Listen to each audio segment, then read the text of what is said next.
So 2 weeks ago, a YouTube channel by the name of Mr. Edmund the Normal Dude reacted to one of my videos. He said that I was well known. We are going to talk about a well-known idiot who is a Christian wannabe. And I found it quite funny. I didn't know it was well known. But yeah, he addressed some of the things that I said, but they're terrible arguments, and I'm here to demolish all the claims. I would have reacted to the video sooner, but I was quite busy, and I just came across it in the mention. So without further ado, I'll play the video. I'm having enough of this idiocy. Now, it's just away from my tolerance. Okay, your level of idiocy is now hiking up. Also, please stop being a Christian wannabe or something, okay? Now, let me break down your whole claim about, our religion and pretty much everything. So, now, let's start the whole process right now. So first of all, he showed us an verse from the 4th chapter of the Quran and started to do something. He just wants to construct something out of it. So basically, let's see what this ayah really mean. What this verse really mean though. So basically, he was trying to prove that, oh look, if Jesus was saved by God and he was raised to God and God is sitting on the throne, then look, Jesus is greater than the throne. Jesus is greater than everything. Oh come on right now, where is your mind? So I'm going to show you this verse that clearly says that we will also meet God. We will also meet our Lord in the day of judgment. So will this mean that we will also be divine or something? Of course not. Whether if we will meet God or something, whether if Jesus was raised up, he can never be the person who can reach the level of God. Come on right now. He is above everything. He is that.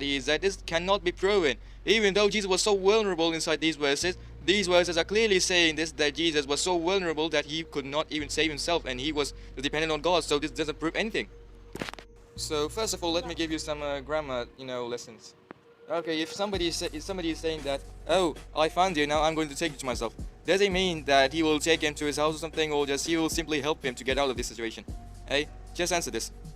Okay, and if God is saying that he will take Jesus to himself, okay, will this mean that he will be taken to the throne next to God?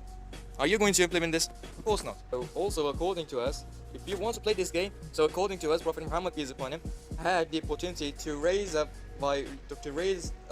directly by God and also to meet God too. So will this make him also a divine person? Of course not. Okay, and also in the Quran, it doesn't states that the example of Jesus is according to God, like Adam. Okay, so he is just a normal person according to us. He will never be divine according to us. And also the thing you have produced by these verses, it is produced by any other scholar according to us? Of course not. So you're an idiot.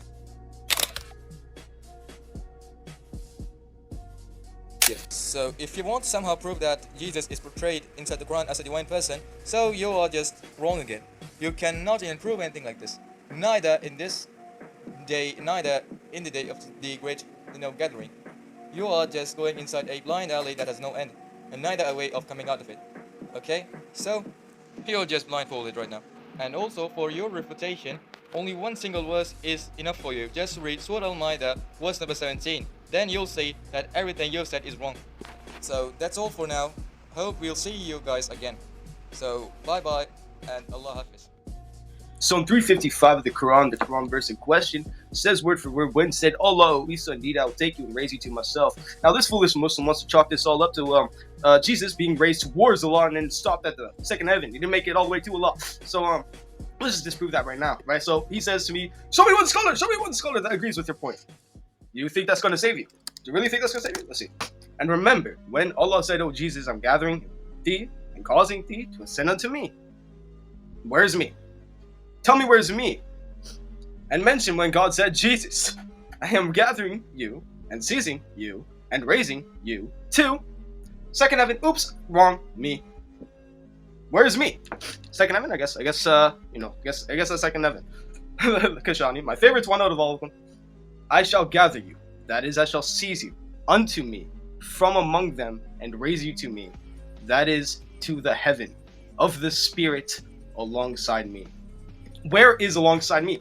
You have put Allah in the second heaven, you fucking dipshit. Either Allah, according to Surah 6, ayat 114, that the Quran was explained in extreme detail. If that ayah is wrong, this ayah is not explained in detail. This ayah, according to you, says When said Allah, O Isa, indeed I will take you and raise you to the second heaven. The reason why you think that is because of the hadith. Now, either the hadith is contradicting what Allah said, or the Quran is saying that. But the problem is that you would need the hadith to explain it. The Quran itself would not explain it. The hadith writer that explained it would have been the one who explained the Quran that was originally explained in detail. This would be my refute to what he is saying. But if I don't give him the benefit of the doubt, then I am right. When said Allah, O Isa, indeed I will take you and raise you to myself, would strictly mean he's raising Jesus to himself alongside him.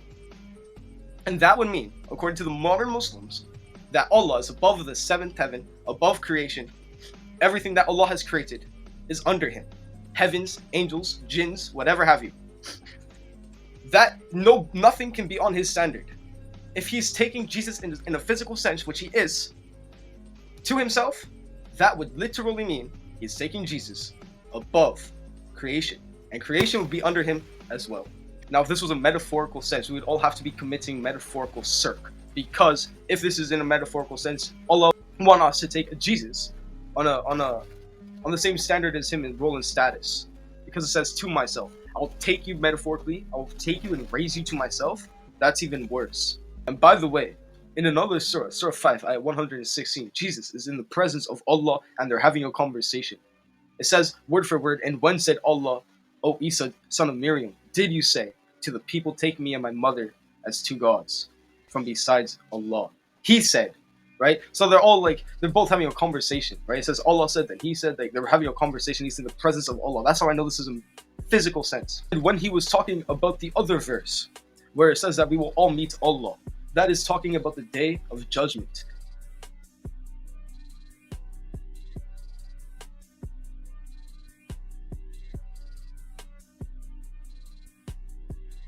There's no relation between these two verses whatsoever. Completely different context. Jesus Christ, before the day of resurrection, before the day of judgment, was raised to Allah according to 355. Right? Like that's what it says word for word. And he was still there at the day of resurrection. And he's going to be there again after the day of resurrection. He's going to be brought back up to Allah.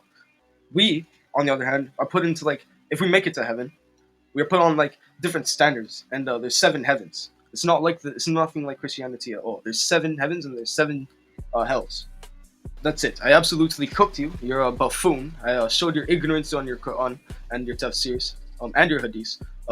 You don't know anything. I'd suggest that you kindly delete your video because you misrepresented my arguments completely. Have a great day.